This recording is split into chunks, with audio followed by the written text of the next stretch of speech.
SBI को supreme court का ये बड़ा आदेश। सुप्रीम कोर्ट ने एसबीआई को फटकार लगाया था और पूछा था कि क्या वजह है कि पूरी डिटेल जारी नहीं की गई, क्या वजह है कि चुनावी बॉन्ड का जो नंबर है, बॉन्ड संख्या, यूनिक नंबर, वो जारी नहीं किया गया। और अब एक बार फिर से सुप्रीम कोर्ट की ओर से कहा गया है एसबीआई को कि एक और मौका दिया गया है और कहा है कि 21 मार्च को शाम 5 बजे तक सारी डिटेल, सारी जानकारी को रिवील करें, जारी करें चुनावी बॉन्ड पर। एसबीआई को सुप्रीम कोर्ट की ओर से ये आदेश अब दिया गया है। सीधा विक्रांत का रुख करेंगे। विक्रांत, एक और मोहलत के तौर पर देखा जाए इसे एसबीआई को?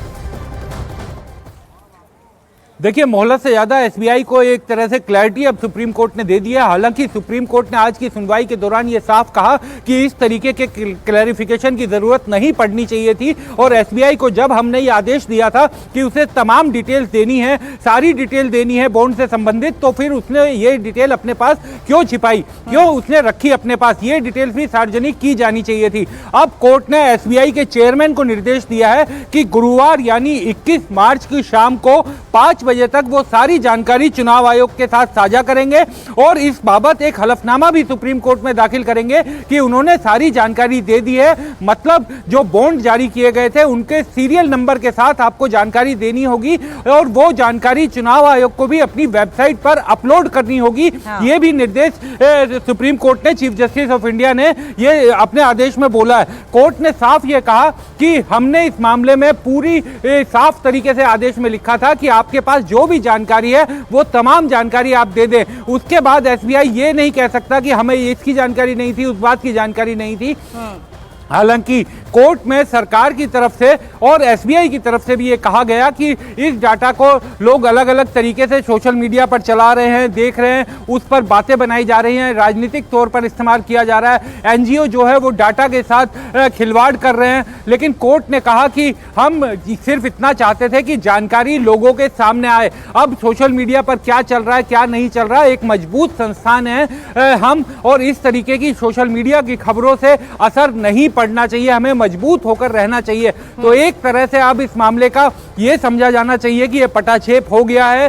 सुप्रीम कोर्ट के निर्देश के मुताबिक अब एसबीआई को यूनिक नंबर के साथ सारी जानकारी चुनाव आयोग के साथ साझा करनी होगी और चुनाव आयोग वो सारी जानकारी यूनिक नंबर के साथ बॉन्ड के अपनी वेबसाइट पर डालेगा, सार्वजनिक किया जाएगा। जी, लेकिन विक्रांत, ये तो तब है जब कोर्ट की ओर से एसबीआई को पहले ही कह दिया गया था कि अगर सही से एक्शन नहीं लिया तो कंटेम्प्ट ऑफ कोर्ट का हम आप पर केस भी चला सकते हैं। और उसके बावजूद अगर इस तरह से एसबीआई की ओर से एक्शन लिया गया है तो जाहिर है कि कोर्ट की नाराजगी बिल्कुल जायज है।